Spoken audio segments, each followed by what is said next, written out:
Le pidió consejo a la camarera como quien lance un dardo para entretenerse. Lo hizo en voz alta, con la risa de sus pares como telón de fondo y el brillo de la sala reflejando su propia seguridad. Garrett Whitmore III sostenía la copa como si fuera una demostración de estatus. El gesto exacto de alguien que nunca ha necesitado que nadie le responda en serio. A su alrededor, los miembros del Meridian Club seguían la escena con la complacencia de quienes se alimentan del espectáculo de la arrogancia. Felicia Turner apoyaba la bandeja con 2 cafés y una sonrisa que había aprendido a practicar durante años. No era la primera vez que soportaba bromas de esa mesa. Las miradas que pasaban por encima de su cabeza la habían vuelto transparente para casi todos. Pero Felicia no era invisible.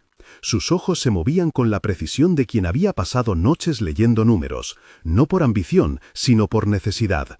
Observaba las manos enguantadas de guante blanco que hojeaban el menú de inversiones del día. Observaba el tic del manillar del reloj de Garrett, el mismo gesto que hacía antes de lanzar una mentira bien ensayada al mercado.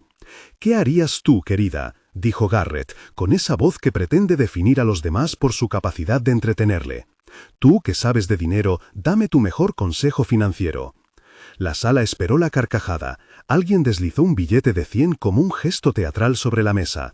Otra persona, sin pensar, lo dobló con la indiferencia de quien gasta más con la mirada que con la acción. Garrett se inclinó para recoger el billete y lo agitó antes de dar la réplica mordaz que ya esperaba. Felicia respiró hondo. No era la intemperancia del insulto lo que la había empujado al borde de la bandeja aquella mañana. Era años de ver máquinas de mercado triturar pequeñas empresas y vidas. La memoria de un tío que perdió su negocio por prácticas que nadie quería mirar detenidamente. «Seguro que te contaría que inviertas en el producto de moda», dijo uno de los hombres, risa corta. «Pero pareces más práctica, ¿no? ¿Cuál es tu consejo?». Los ojos de la sala se posaron en la camarera como quien contempla un truco previsto. Esperaban servilismo, una broma que alimentara la velada. En cambio, cuando Felicia habló, su voz no fue ni suplicante ni teatral. Fue precisa, como la de alguien que pronuncia una ecuación que ha verificado 1000 veces. «Mire, señor Whitmore», dijo Felicia, sosteniendo el billete sin dejar que su mano temblara. «No puedo darle consejos para hacer dinero rápido, pero si de verdad quiere saber cómo se hacen las empresas parecer más grandes de lo que son, puedo señalarle 3 cosas que siempre vale la pena mirar. Y si me paga por eso», añadió con una calma que contrastaba con la expectación, «quiero que sea para algo útil. $100.000 para programas de alfabetización financiera. Que no sea un juego». La risa se interrumpió. Algunos se encogieron, otros miraron al fondo buscando la cámara invisible. Garrett parpadeó, ofendido porque el truco había fallado. Fue la primera vez en años que alguien en la mesa le respondía sin reírse. Lo que vino después no fue una lección técnica, fue una cadena de preguntas concretas, articuladas en palabras sencillas. Felicia habló de cosas que muchos preferían no ver, y lo hizo sin pedantería. Señaló, con la suavidad de quien explica un truco de magia y la firmeza de quien ha leído los documentos hasta el amanecer, 3 huecos en la narrativa que Garrett vendía al mercado como éxito incontestable. Primero, dijo Felicia, había cuentas por cobrar que crecían más rápido que las ventas reales. No entró en fórmulas, explicó que, si una empresa dice haber vendido mucho, pero sus clientes aún deben el dinero en proporciones que parecen infladas, eso puede significar que las cifras están estiradas. Fue una imagen simple, pintar una casa con menos pintura, pero decir que está impecable. La sala no comprendía del todo, pero entendió la metáfora. Segundo, mencionó movimientos de insiders, ventas que ocurrían justo después de apariciones públicas del gestor. Lo dijo de forma llana, sin nombres técnicos, comparó esas ventas con alguien que quema la vela por un lado y luego finge sorpresa por la cera que se derrama. Fue una observación que hizo que la conversación cambiara de tono. Ya no era entretenimiento, había un hilo que podía tensarse. Tercero, apuntó a una renuncia de auditores que nadie en la mesa había considerado lo bastante grave.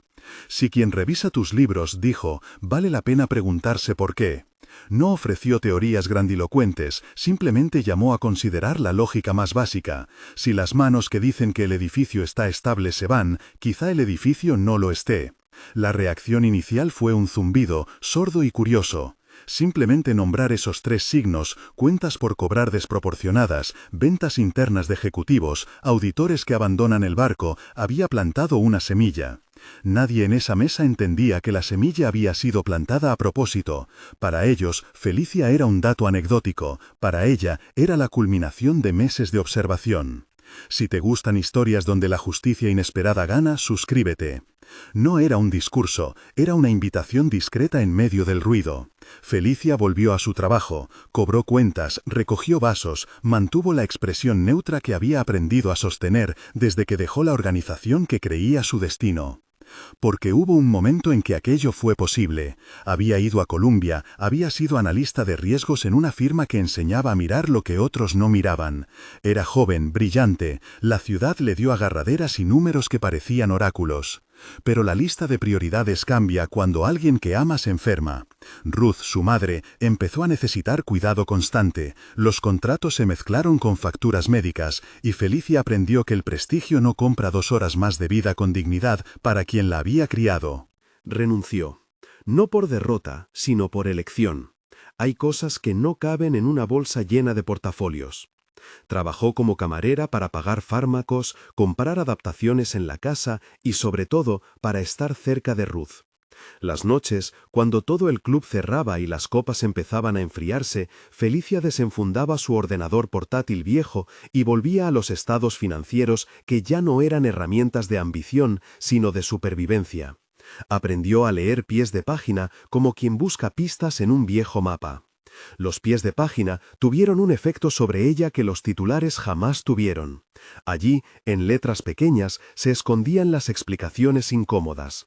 Acuerdos que no eran explicados, aplazamientos, notas sobre políticas contables que cambiaban de trimestre en trimestre. Era en esos detalles donde la matemática dejaba entrever intenciones. No era heroísmo, era un trabajo metódico que comenzó como curiosidad y se volvió indispensable. Thomas Morrison fue la herida que le hizo plausible aquella vigilancia. El tío Thomas llevaba un distribuidor de suministros médicos, una empresa modesta y honesta que surtía clínicas y hospitales pequeños. No era la clase de cliente que aparece en titulares, pero para su comunidad era el sostén de pequeños servicios de salud.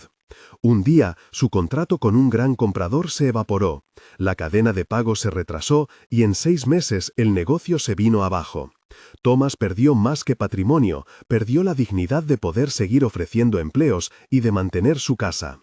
Las causas no eran simples, pero Felicia, siguiendo las voces de las cuentas, empezó a ver que detrás de esas quiebras no siempre había azar. Había maniobras que favorecían balances que se aprovechaban del volumen y de la visibilidad mediática. Harold Brennan apareció como un puente entre 2 vidas. Exprofesor suyo en Columbia, Harold era ese tipo de académico que se niega a jubilarse del todo, y que encuentra placer en comprobar lo que los libros llaman resiliencia intelectual en personas reales. Fue Harold quien la primera vez que escuchó la explicación de Felicia no hizo la sonrisa condescendiente de muchos.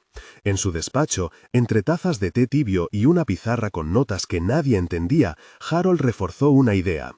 La lectura atenta de documentos públicos no es una habilidad marginal, es una responsabilidad. Él le dio a Felicia palabras que no había querido gastar: verificar, patrón, signo que se repite. Con Harold, Felicia aprendió a traducir sus sospechas a un lenguaje que la prensa y los reguladores podrían entender, sin pérdida de la gravedad. No fue una transformación espectacular, fue más bien una afinación. Él le enseñó a enmarcar preguntas, a distinguir entre correlación y causalidad, a preparar pruebas que no se derrumbaran ante el primer escepticismo. Y lo más importante, la animó a no confundir rabia con evidencia. La ira te impulsa a ver, le dijo una noche, pero es la evidencia la que mueve a la gente. Ella, que había aprendido a contener la primera, abrazó la segunda. En el Meridian Club, semanas antes del incidente, Felicia ya guardaba en su bolso impresos con 3 columnas: fechas, valores y notas. Trabajaba por turnos, cargando bandejas de plata y hojas con gráficos. A veces, cuando les servía el té a miembros con apellidos que pesaban como escudos, dejaba caer una observación para calibrar reacciones. Nadie le daba crédito, para ellos ella era una nota de servicio. Pero en la soledad del metro releía los apuntes. Había patrones que se repetían. Después de entrevistas televisivas, los clientes del fondo Whitmore Capital liquidaban parte de su posición en Nexus Technologies. Las ventas no eran delicadas, coincidían en calendario de una forma que, vista sin prejuicio, parecía más que azar. Las cuentas por cobrar de Nexus crecían trimestre tras trimestre, mientras que sus ingresos operativos no terminaban de justificar ese ritmo. Y un auditor, de los que supervisan y certifican, había dejado su puesto sin dar explicaciones satisfactorias. Ninguno de estos hechos decía por sí solo fraude, pero su conjunto era una luz intermitente en un panel que nadie quería comprobar. Caroline Hayes, sentada normalmente un par de mesas más allá, era un gestor que, a veces, discutía con Garrett. Caroline conocía la tensión moral de decidir entre la lealtad a colegas y la responsabilidad hacia clientes. Fue ella la que, en un gesto que mezcla culpa y prudencia, comenzó a mirar con recelo los balances que la firma de Garrett exhibía como joyas. No era amiga de Felicia, apenas la conocía, pero una tarde, en una conversación rápida en el pasillo, Caroline dejó caer una frase. «Hay cosas que suenan mal si las miras de cerca». No la convenció, pero la guardó. La preparación de Felicia no fue un acto heroico, fue acumulación paciente. Tomó nota de cada venta inusual, guardó capturas de pantalla, imprimió comunicados y recogió fechas de renuncias. No robó información, todo lo que reunió era público, declarado en informes trimestrales, en anuncios regulatorios y en entrevistas grabadas.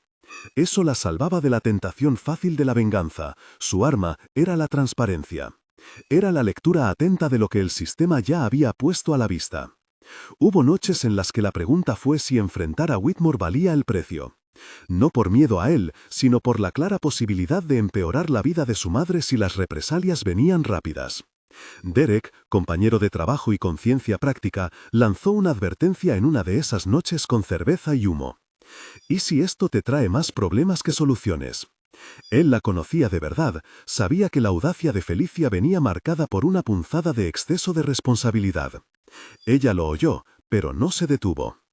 El día en que la apuesta del billete de 100 escaló a una propuesta en voz alta y garantizada, el club no pudo anticipar la gravedad.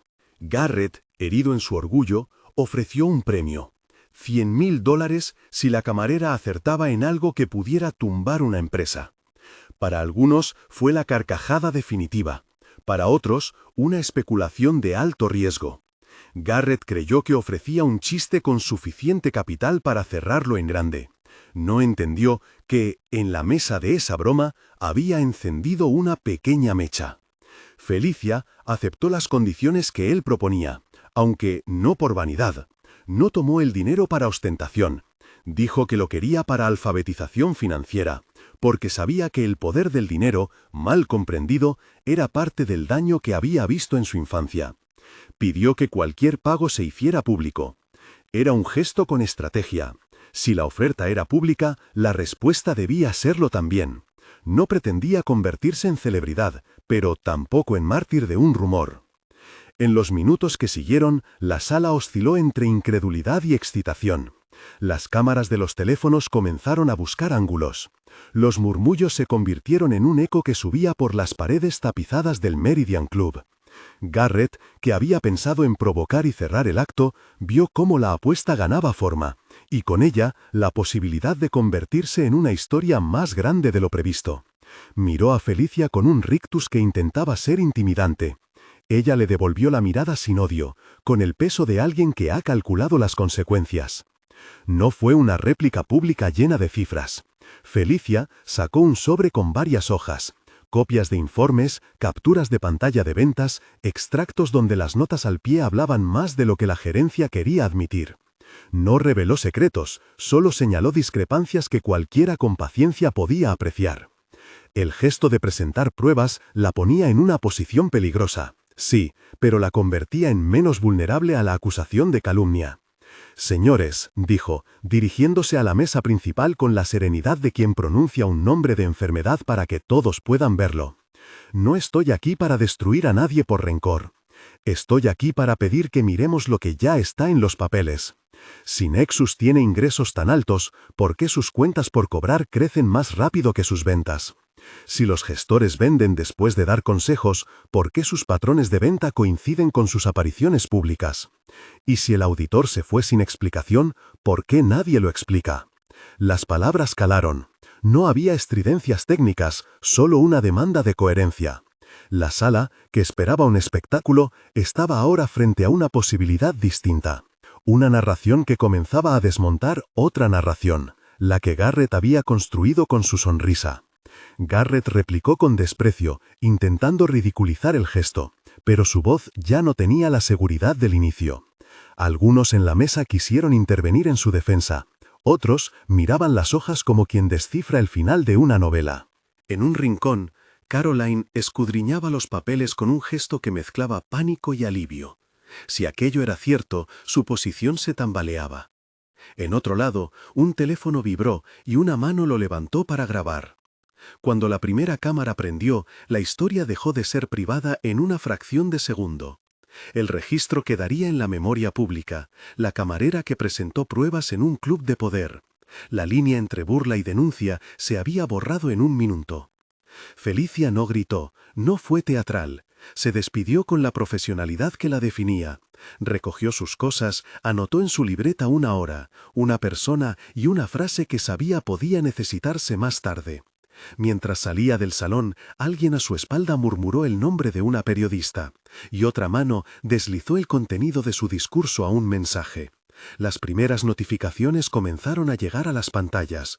Un clip corto, tomado desde el ángulo de la barra, mostraba a Felicia hablando. La viralidad no es siempre instantánea, pero el carbón rojo dispuesto contra la seca pradera puede incendiarla. En la cocina, Felicia dejó la bandeja y por un segundo apoyó la frente contra la pared. No por cansancio físico, sino para no ceder al vértigo de lo que acababa de ocurrir. Ruth necesitaba que su hija volviera a casa a cierta hora. La vida real continuaría con su batería de gestos cotidianos. Pero en la calle, alguien que había presenciado la escena ya había subido el vídeo a una plataforma, y el algoritmo, que no conoce compasión ni contexto, empezó su tarea. Harold la llamó esa noche. Su voz, al otro lado del teléfono, tenía una calma cubierta por la inquietud. «Hiciste lo correcto», dijo. No era una bendición ingenua, era un reconocimiento de que la visibilidad trae riesgos. Felicia entendió que, a partir de ese instante, su nombre podría dejar de pertenecer solo a ella. Podría convertirse en pemón que sopia para encender una discusión pública. Lo aceptó, lo medía con la misma atención con la que había medido los balances. En el club, Garrett no volvió a mirar las cosas igual. Para alguien que ha vivido creyendo en la inevitabilidad de su propia narrativa, la posibilidad de una fisura visible es una herida. No era solo que la camarera le hubiera respondido, era que lo había hecho con documentos que apuntaban a fallos que sus rivales podían explotar. Su sonrisa, esa que había sido su mejor vestimenta, tembló. Y en algún lugar de la ciudad, un despacho empezó a prestar atención a las alertas que aquellas hojas podían desencadenar. El teléfono del periodista que primero vio el clip vibró en un escritorio del distrito. Nadie diría que era una exageración. La vida ya traía siempre más pruebas de las que podían procesarse. Pero el instante final, ese subtítulo invisible que anuncia un cambio, había llegado cuando la gente del Meridian Club, que pensaba que controlaba la narrativa, se dio cuenta de que alguien a quien despreciaban acababa de redefinir la conversación. Felicia, que volvía a casa con una bolsa de víveres y una entrevista en el bolsillo, no sabía aún hasta dónde llegaría la palabra que había soltado en voz alta. La noche avanzó con la ciudad respirando distinto. En el apartamento donde Ruth dormía con la televisión en una luz baja, Felicia puso las hojas sobre la mesa y se sentó a su lado. No le contó todo, bastante con una taza de té y una caricia en la frente. La conversación sobre el porqué de su gesto quedó en la superficie. «Porque no es justo», dijo ella. Ruth murmuró algo que no era exactamente un reproche ni una bendición, simplemente una constatación. «Haz lo que sabes hacer, hija». Mientras tanto, las primeras notas en una red social recogieron el fragmento del video. Un nombre apareció entre los comentarios: Sarah Wade, periodista de investigación. En ese momento, Sarah no era aún una salvadora, ni siquiera una enemiga. Era apenas una línea en una columna de intereses. Pero su atención estaba activa. En su experiencia, esas piezas pequeñas a veces se resolvían en algo mayor si otros hilos se unían.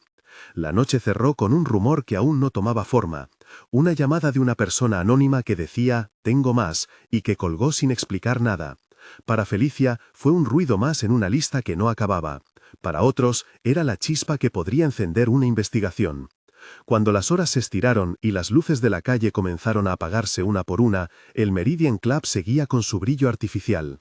Garrett miró el reflejo de su copa y midió el daño con la mirada de alguien que ha visto sus resultados titilar en un tablero. No había alarma pública todavía, ni anuncio regulatorio, ni arrestos, solo una sensación nueva, la posibilidad de que la historia de la noche escapara del salón. Felicia se fue a dormir con la sensación extraña de quien deja caer una piedra en un estanque. No puedes decidir las ondas que sigan su curso. Había hecho lo que su formación y su conciencia le pedían. Había puesto nombre a problemas que quizá nadie más hubiese tenido la paciencia para notar. Y en algún despacho, donde los reguladores observan con ojos cansados pero atentos, una alerta de mercado acababa de cobrar vida. La transición no fue explosiva, fue la lentitud con que un vigilante enciende una linterna. El efecto, sin embargo, prometía estar a punto de comenzar. Felicia lo sospechó, y por primera vez en mucho tiempo dejó de ser invisible a causa de su propia voz. La mañana siguiente llegó con la rutina de siempre, y con el rumor que ya no era solo un rumor. Felicia se levantó antes del amanecer, preparó el desayuno de Ruth y revisó el móvil como quien oye una respiración que puede delatarlo todo. Notificaciones, mensajes de desconocidos, un par de llamadas perdidas de números que no reconocía. No quiso abrir las redes todavía, prefirió la claridad del silbido de la tetera. Ruth se desperezó con el gesto de quien ya no hace planes a largo plazo, y Felicia, por decoro más que por convicción, le contó la versión breve de la noche. Un malentendido con un tipo del club, nada importante. En la calle, sin embargo, era difícil que algo fuera nada importante. El clip de 40 segundos circulaba con voces sobrepuestas, con subtítulos apresurados. La camarera, el billete, las hojas. Había quien lo celebraba y quien lo desestimaba, pero toda conversación tiene un punto débil. Alguien con paciencia puede hilvanarla. Sarah Wade fue la paciente que supo leer los hilos. Cuando su editor vio el clip, pidió firmemente: «Vete tras ella». No porque la pieza fuera perfecta, sino porque en su cartera de instintos las coincidencias a veces eran la sombra de hechos mayores. El primer contacto entre Sarah y Felicia fue breve y profesional. Sarah llamó con una tarjeta de periodista y con la suavidad de quien ha aprendido a no asustar a la fuente. No habló de titulares, preguntó por fechas y por si había guardado algo. Felicia obedeció una disciplina de evidencias. Le envió las copias impresas, las capturas, las columnas de fechas. No había intención de exhibicionismo, había un deseo insistente de que se mirara lo que estaba escrito. Sarah leyó rápido y llamó de nuevo. «Esto tiene patrón», dijo. «Si quieres, puedo ayudar a ponerlo en manos de quienes usualmente lo verifican». En la frase, Felicia escuchó la voz de Harold. Evidencia, no ira. Aceptó. La colaboración fue prudente y metódica. Sarah pidió permisos para entrevistar testigos, para contrastar ventas y apariciones públicas, para intentar trazar los movimientos de las cuentas de Whitmore Capital sin invadir nada que fuera ilícito. Era, recordó Felicia, la vía que su profesor le había recomendado, el camino por el que una sospecha se convierte en historia. Mientras tanto, en oficinas que no eran públicas, la primera alarma llegó a corredores que escuchan más de lo que hablan. Un analista de riesgos en una firma rival le mandó a Harold un enlace. Harold, por su parte, contactó a un viejo colega en finanzas forenses para pulir la presentación. Se formó un pequeño círculo de verificación que no necesitaba glamour, 3 pares de ojos expertos con paciencia para rastrear fechas y cotejar documentos. Sus conclusiones no afirmaban culpabilidad automática, señalaban un patrón que merecía investigación. En lenguaje crudo, había demasiadas coincidencias juntas como para ser casualidad. Caroline fue la pieza que rompió la jaula del silencio interno de Whitmore Capital. Lo que nadie sabía en el club era que, dentro de la empresa de Garrett, las discusiones sobre ética no eran un rumor, sino una pelea recorrida por profesionales que pedían transparencia. Caroline vivía esa tensión con la sensación de que cada decisión tenía rostro y consecuencias. Cuando el clip de Felicia apareció en su feed, su estómago se encogió. Vio sus propias anotaciones sobre Nexus Technologies, comparó fechas y por primera vez se preguntó si su lealtad profesional debía ceder ante los hechos. La decisión de Caroline de hablar no fue espectacular. Fue una conversación a media tarde en el despacho de ventas, con la luz gris de Nueva York entrando por la ventana. Llamó a Sarah y, con voz temblorosa, dijo: «No puedo afirmar nada sin pruebas, pero tengo correos, comunicaciones internas que muestran preocupaciones». Les costó acordar cómo proceder: la confidencialidad, la posible represalia, la responsabilidad fiduciaria. Al final, Caroline aceptó compartir documentos bajo condiciones estrictas: conversaciones privadas con la periodista, acceso limitado para verificación y la promesa de que su identidad se manejaría con cuidado hasta que la investigación estuviera lista. La pelota, una vez en campo periodístico y académico, rodó en dirección a los reguladores. En la oficina de la SEC, esa institución gigantesca que se mueve con la lentitud y la precisión de una maquinaria burocrática acostumbrada a procesar ciclones de información, llegó una alerta formal provocada por las llamadas de Sarah y por los documentos que su equipo presentó. Los analistas de la agencia no actúan por instinto, actúan por evidencias que suman. Las 3 señales que Felicia había enunciado en voz alta fueron las mismas que los reguladores comenzaron a examinar con lupa. Cuentas por cobrar que crecen sin equivalencia en ingresos operativos, ventas de insiders que se alineaban con apariciones públicas, la salida sin explicación de un auditor externo. Cada una, desgranada, tenía una posible explicación inocua, pero juntas formaban un patrón que demandaba una investigación formal. En el Meridian Club, la atmósfera cambió con la velocidad de una hélice que se acelera. Al principio hubo murmullos: «¿Ves? Apenas fue una broma». Luego, llamadas privadas entre socios que ya no son solo colegas sino clientes. Los gestores de fondos son máquinas de confianza. Cuando la saliva del rumor llega a su circuito, la sangre fría se agota. Los teléfonos de Whitmore Capital empezaron a sonar con demandas de explicación. Garrett, al que la desconfianza nunca le había resultado fatal, comenzó a notar que su número de llamadas recibidas se convertía en pregunta incesante. La primera reacción fue la del orgullo herido: minimizar, desestimar, amenazar con acciones legales. Cuando la primera nota periodística, documentada y moderada, apareció con la firma de Sarah Wade, el tono cambió. La pieza de Sarah no era un alegato, era una narración ordenada: los documentos públicos, los patrones, las fechas, la voz de Caroline en off con fragmentos de correos que hablaban de inconsistencias y de presiones en auditorías. Había además el contraste humano que Felicia había introducido, el relato de Thomas Morrison y de Ruth Turner, que ponía rostro y consecuencias a las maniobras contables.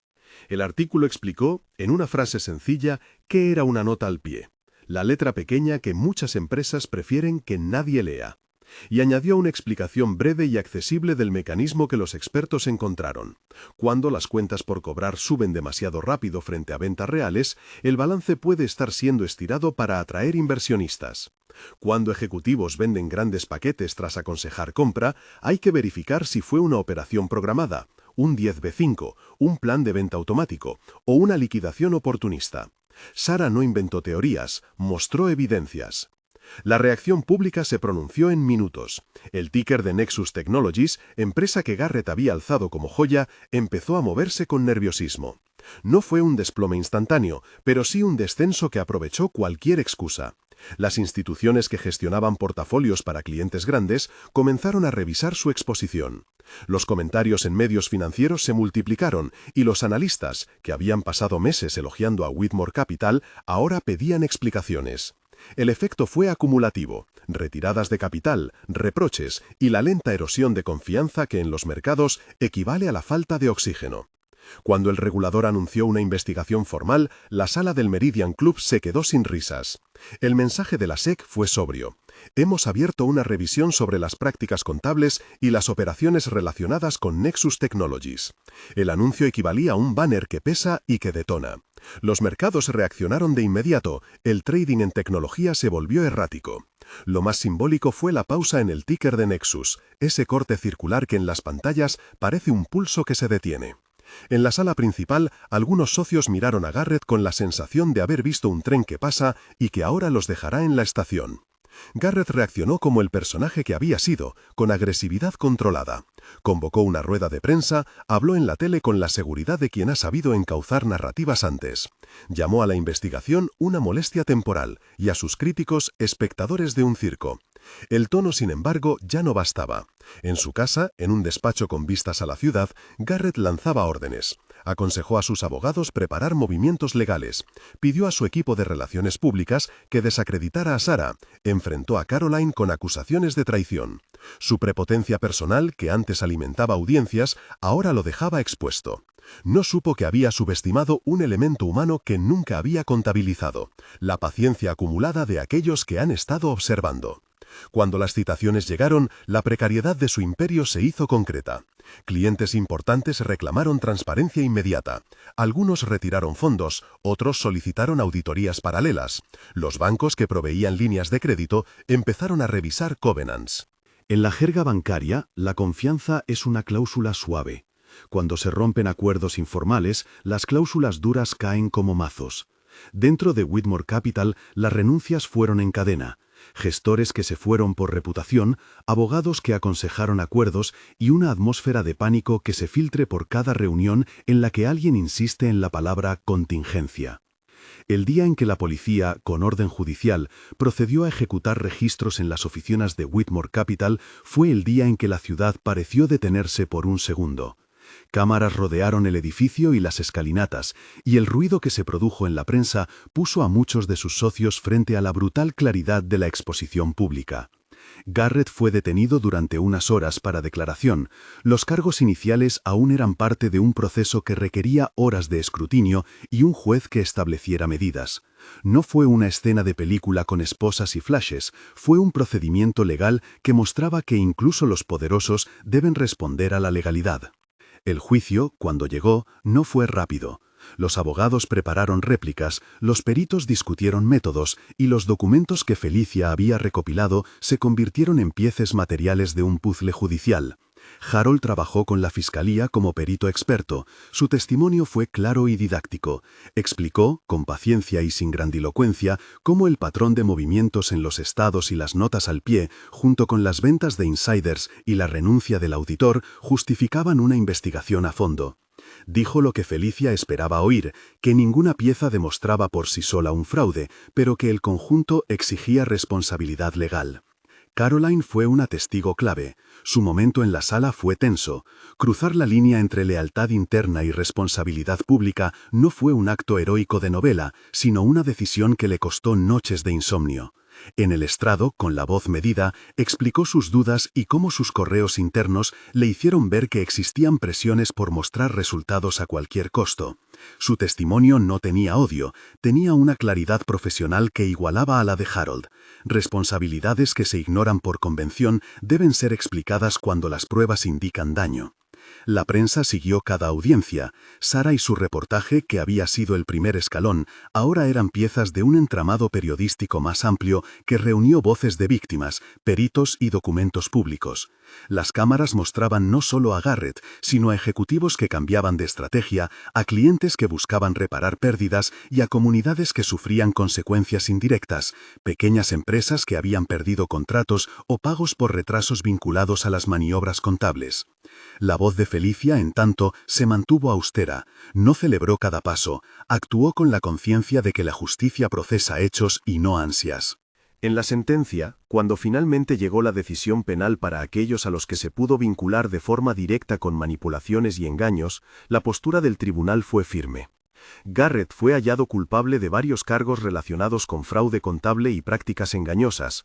Los detalles de los cargos y las penas son materia legal que requiere precisión, y en la prensa se narraron las partes necesarias: condenas, multas, decomisos de bienes.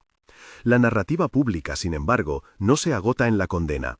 Lo importante fue que la maquinaria del Estado, la prensa responsable y las pruebas documentales construidas con paciencia demostraron que la impunidad no es irreversible.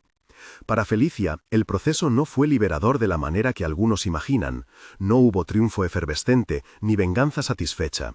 Hubo, en cambio, un reconocimiento sobrio, la posibilidad de reparar en parte lo que se había roto. Durante y después del juicio, Felicia recibió ofertas, cartas y llamadas. Algunas vinieron con interés mediático, otras con propuestas comerciales. Ella no quiso fama, quiso una herramienta. Recordó su promesa en voz alta en el Meridian, que el premio se usara para alfabetización financiera. Su demanda no se había convertido en mercadeo, había sido una estrategia ética. Si la conversación era pública, los fondos debían destinarse a un bien público. La campaña para recaudar el dinero se organizó con cautela. Hubo donaciones públicas, una parte de las multas fue destinada a fondos de compensación y la colecta privada sumó lo prometido. El centro que Felicia soñó no era un edificio ostentoso, era un lugar en un barrio que conocía, con mesas, pizarras y una biblioteca de folletos sobre finanzas personales. No tenía la pompa del Meridian, pero sí la utilidad de quien presta un paraguas donde antes no había. La apertura del Centro de Alfabetización Financiera no fue un acto simbólico efusivo, sino una escena íntima y claramente planificada. Ruth asistió con orgullo contenido, Harold dio una charla sencilla sobre cómo leer la letra pequeña, Sara acudió como amiga que había acompañado el proceso. El primer día, Felicia enseñó a un grupo de 10 vecinos a leer facturas y a entender la diferencia entre deuda buena y deuda peligrosa. Marcó en la pizarra las 3 cosas que ella había enunciado en el club, pero lo hizo con una intención distinta, no para señalar culpables, sino para ofrecer herramientas. Leer la letra pequeña te protege, dijo. Saber cuándo alguien vende acciones después de aconsejar compra te hace más crítico. Y preguntar por qué un auditor se va no es chisme, es responsabilidad. El centro se llenó de historias, un jubilado que quería entender por qué su fondo había perdido valor, una madre soltera que necesitaba estructurar pagos, un pequeño comerciante que había sufrido retrasos en pagos de grandes compradores y quería evitar que eso le pasara de nuevo. La respuesta de la comunidad fue inmediata. El $100.000, sumado a donaciones y subvenciones, permitió financiar cursos, contratar a un par de voluntarios con experiencia financiera y mantener una sala con equipos y material pedagógico. Era un comienzo modesto, pero también concreto. Para Ruth, el cierre de ese capítulo fue un alivio práctico. La casa tuvo adaptaciones necesarias y las facturas médicas dejaron de apilarse con la misma ansiedad. Más importante, para Felicia, la sensación de haber convertido la humillación en oportunidad fue una reparación que no borraba el daño, pero sí lo redirigía. La relación entre madre e hija se templó en la certeza de que la vida podía ser reconstruida con actos que tuvieran sentido para otros también. En la prisión, Garrett fue un hombre que vivió el choque entre la narrativa pública y la cotidianeidad privada. Sus días dejaron de estar llenos de mesas de negociación y se transformaron en rutinas de horario limitado. No fue una caída caricaturesca, fue la consecuencia de un sistema que, cuando incluye evidencia y proceso, arroja decisiones. Desde allí llegó una nota que se filtró y que, de manera indirecta, alcanzó a Felicia. No era una confesión buscada ni un intento de reconciliación grandilocuente. Era una palabra breve que hablaba de la ironía de ser enseñado por quien él había menospreciado. La nota decía, con un intento torpe de humor y de reconocimiento, "Still teaching, F".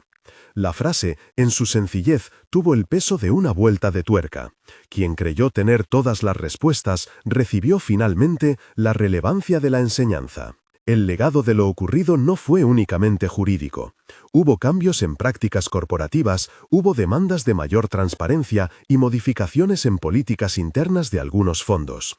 Los auditores, antes vistos como entrenadores neutrales, empezaron a recibir preguntas más incisivas de comités de auditoría. La voz de la comunidad se oyó en foros locales y en sesiones de consulta pública sobre cómo proteger a pequeños proveedores frente a juegos contables de grandes empresas. La historia de Felicia y el efecto de su centro fueron invocados en mesas de debate como ejemplo de cómo la alfabetización puede traducirse en poder colectivo. El centro creció lentamente. Felicia contrató a antiguos colegas que preferían trabajo con impacto a la búsqueda de rentabilidad extrema. Harold siguió dando charlas y siendo el ancla intelectual. Caroline dio talleres sobre ética profesional. Sara regresó ocasionalmente para contar cómo la prensa puede funcionar como mecanismo de verificación cuando se trabaja con rigor y respeto. Lo que empezó como una cáscara de promesa se volvió establecimiento que ofrecía cursos básicos de contabilidad personal, talleres para pequeñas empresas y un programa para jóvenes que enseñaba a leer la letra pequeña de las ofertas laborales. En una de esas tardes, Felicia miró la sala donde niños y adultos se mezclaban en mesas con calculadoras y tazas de té. Recordó la barra del Meridian, el billete de 100 doblado, el ticker que se detuvo. El contraste golpeó con ternura. La mano que antes sostenía una bandeja ahora mostraba un balance simple. A su lado, una mujer joven, que había perdido su tienda por retrasos en pagos, abrazó la idea de que podía negociar con mejores condiciones. El efecto ya no era puramente económico, era social. La alfabetización financiera, enseñada con dignidad, se convirtió en una herramienta de agencia. Hubo debates públicos sobre si su intervención había sido prudente, y siempre hubo voces que la criticaron por salirse del rol que la sociedad había asignado a una camarera. Felicia no buscó aprobación en esas voces. Lo que la sostuvo fueron los pequeños resultados. Un contrato que se renegoció favorablemente. Una persona que dejó de caer en un préstamo predatorio. Una joven que aprendió a ahorrar y no a endeudarse por moda. Su visión se volvió concreta, conocimiento que protege. Con el tiempo, la comunidad la reconoció no como una heroína mediática, sino como una ciudadana que puso sus habilidades al servicio de otros. En el centro, la disciplina era práctica. Se enseñaba a mirar las notas al pie, sí, pero también a hablar con los bancos y a leer contratos. Era menos espectacular que el teatro del Meridian, más efectivo. Harold celebró los pequeños logros con la misma emoción que mostraba cuando corregía un examen. Es lo que enseñamos hace años, decía, pero ahora lo hace quien necesitaba hacerlo. El final, si se puede llamar así, fue una suma de pequeños cierres. Había justicia en tribunales, sí, había reparación en la comunidad, y había lecciones aprendidas para un sector que rara vez ve el costo humano de sus decisiones. Para Felicia, la victoria no fue la caída del arrogante, fue la posibilidad de que otras personas, que antes no sabían cómo preguntarse por los pies de página, ahora tuvieran la capacidad de leerlos. En una última escena, al atardecer, Felicia y Ruth se sentaron en la pequeña terraza del centro. Una pizarra con la inscripción «Aprender a preguntar» brillaba bajo una luz naranja. Ruth tomó la mano de su hija y le dijo, con voz débil pero segura, «Hiciste lo que sabías hacer, y lo usaste para volver a dar». Felicia sonrió, sin grandilocuencias. La ciudad detrás de ellas seguía su ritmo. La gente subía al metro, alguien tocaba la trompeta en la esquina, un letrero digital anunciaba cambios en el mercado que, para la mayoría, seguían siendo abstracciones. La historia de esa apuesta, que empezó con un billete de 100, era en el fondo la historia de una conversación pública que cambió prioridades. Se había convertido en un recordatorio. La arrogancia de quien se cree inevitable puede quebrarse ante la evidencia, la solidaridad y la educación. La nota que vino desde la prisión, Still Teaching, F, no fue una victoria moral ni una humillación buscada. Fue un cierre menor pero simbólico. La lección, al final, se enseñó desde ambos lados, y la lección más duradera era que el conocimiento comparte poder cuando se reparte. Comparte esta historia si crees que la educación financiera puede cambiar vidas.